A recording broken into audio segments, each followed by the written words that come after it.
كان كل شخص فينا يحكم بالإعدام يتبنى لوجو يمثل اسمه.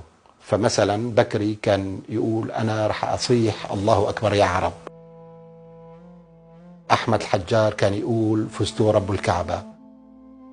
فلان مثلا لا تحزني يا أمي. كل واحد يختار جملة ويعممها، فالناس بتعرف إنه فلان الآن يتم إعدامه. ما بنسى بحياتي وجهه لعبد الحي الدروبي، شاب من مدينة حمص، وهو خرج للإعدام والباب مفتوح، يعني ما معه أقل من 10 ثواني. مسك بكتف أخوه الصغير محمد اللي كان عمره أقل من 19 سنة وهزه بعنف. قال له محمد خلي ابنك تصبر. قال له محمد قول لابنك تصبر، وطلع.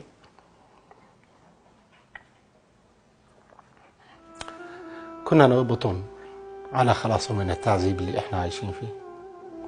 بعد مضي أشهر يعني يصبح الأمل الوحيد اللي متعلق فيه الإنسان هو الموت، أنه يعدم أو يموت أثناء التعذيب. وأي أمل بالخروج من السجن بعد العام الأول أصبح من الآمال السخيفة. ما بعتقد أنه في نقطة أعمق من اللي وصلنا إلى في مسألة يعني تعشيش اليأس في اللاوعي العميق. كنا إذا شفنا منام، يعني إذا راودنا حلم أننا نخرج من السجن، داخل الحلم كنا نسخر منه أو نستهزئ فيه، أنه هذا كلام غير جدير بالملاحظة حتى والحفظ.